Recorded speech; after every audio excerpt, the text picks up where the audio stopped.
Hello friends and my dear students, मैं हूं एक झा और आप सबका स्वागत करता हूं आपके अपने यूट्यूब चैनल कॉमर्स कैंप में एक बार फिर से।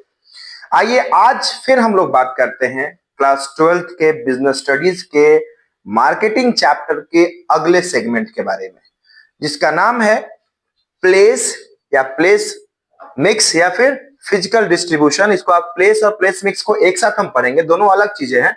और फिजिकल डिस्ट्रीब्यूशन मतलब कि कस्टमर्स तक चीजों को कैसे पहुंचाया जाए। It's a important decision to take. आप किसी भी बिजनेस में देखेंगे, चीजें मैन्युफैक्चर कहीं पे होती है और लोकेलिटी से बाहर निकलकर लोगों तक पहुंचती है। तो आज इसके बारे में हम लोग डिटेल में अध्ययन करने वाले हैं। तो चलिए स्टार्ट करते हैं वीडियो को, आगे बढ़ते हैं। पहले इसके डेफिनेशन के बारे में जानते हैं कि सर प्लेस या ये फिजिकल डिस्ट्रीब्यूशन किसको बोलते हैं। तो सबसे पहले इस बारे में जाने कि भैया it refers to the decisions which are made to transfer the goods and services from manufacturers to the ultimate users through valid channels. I am sharing my videos, I am sharing my thoughts. Anybody is sharing their thoughts on particular basis. Channel मतलब वो स्थान, वो जगह जहां पे आप अपना विचार, अपनी चीजें प्रस्तुत कर सकते हैं। उसी तरह से डिस्ट्रीब्यूशन चैनल्स होते हैं, ठीक है, उसको हम लोग डिस्ट्रीब्यूशन चैनल के नाम से जानेंगे, जिसके थ्रू लोगों तक चीजें पहुंचाई जाती हैं। तो आज हम बात करेंगे इसका डेफिनेशन। पहले समझ लीजिए, ये फिजिकल डिस्ट्रीब्यूशन कुछ ऐसे डिसीजंस को बोलते हैं जिनके थ्रू हम लोगों तक, या अल्टीमेट यूजर्स होते हैं किसी चीज के, उन तक चीजों को पहुंचाते हैं। कैसे, कहां से? मैन्युफैक्चरर से लेकर अल्टीमेट यूजर तक, लास्ट यूजर तक चीजें पहुंचाना, ये फिजिकल डिस्ट्रीब्यूशन के अंदर आता है। ठीक है, अब देख लीजिए, मान लीजिए इसका सबसे पहला एग्जांपल मैं आपको दे दूं। आज की डेट में ई कॉमर्स के बारे में जानते होंगे, फ्लिपकार्ट है, अमेजॉन है, बहुत सारी ऐसी कंपनियां हैं, मिंत्रा है, बहुत सारी चीजें हैं जो आपको ऑनलाइन प्रोडक्ट सेल करती है। तो उसको खरीदना कहीं से है, वो प्लेटफॉर्म है, सिर्फ वो बेच नहीं रही है, वो आपको मतलब ना मैन्युफैक्चरर है ना ही ट्रेडर है, वो आपको वहां से खरीद कर आप तक पहुंचा रही है। बेचने वाला कोई और है, खरीदने वाले आप हैं, और वो बीच का जरिया है जो आप तक चीजों को पहुंचा दे रहा है।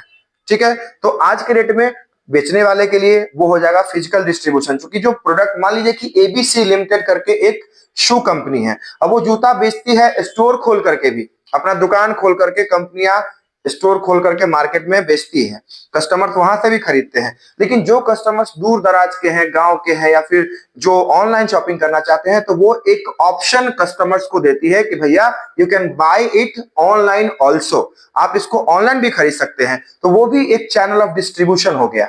ठीक है, उसी तरह से तो आज के डेट में जो ई कॉमर्स है वो प्रॉपर एग्जांपल आपको दे रहा है, ये आपको समझा रहा है इसका फिजिकल डिस्ट्रीब्यूशन का। चलिए अब आगे बढ़ते हैं। Elements affecting the physical distribution, कुछ ऐसी चीजें होती हैं जो फिजिकल डिस्ट्रीब्यूशन को प्रभावित करती है, या फिजिकल डिस्ट्रीब्यूशन जिनसे प्रभावित होता है। तो पहले देखेंगे ऑर्डर प्रोसेसिंग।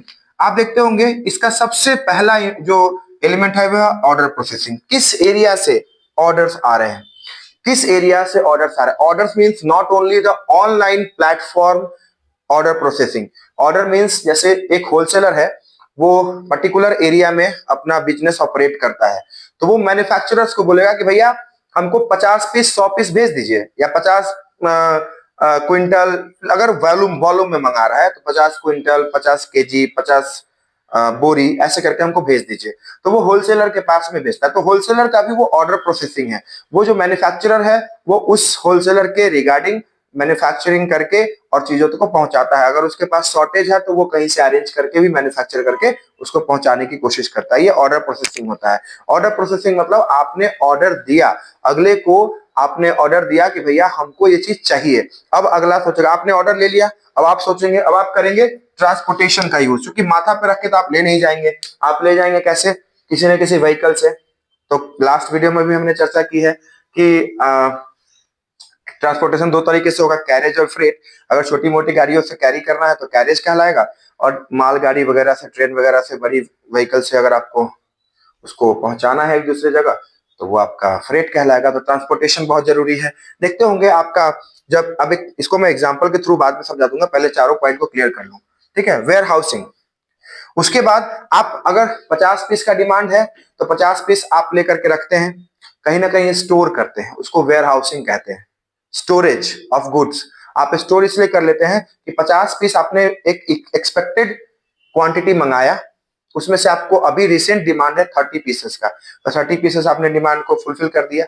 अब 30 पीसेस के बाद जो है 20 पीस को आपने स्टोर करके रखा है, फिर अचानक से आपको 10 पीस का डिमांड आया तो आपने 10 पीस उसमें से निकाल के बेच दिया।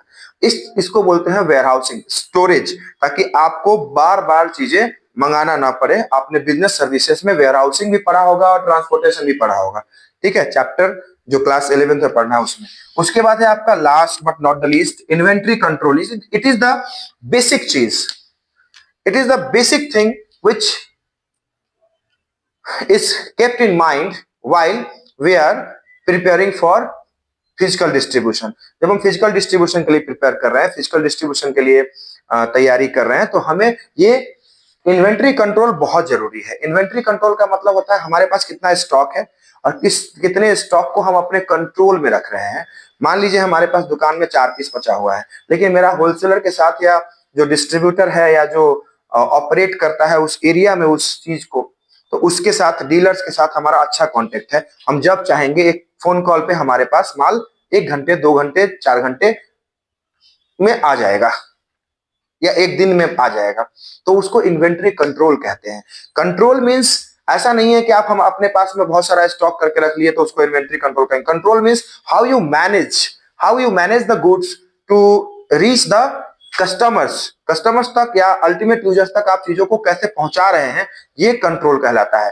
कंट्रोल का मतलब ही नहीं कि आप बहुत सारा माल इधर से लेकर के अपने वेयर हाउस में स्टोर कर लिए, वो मूर्खता होती है। चीजों को ज्यादा स्टोर करना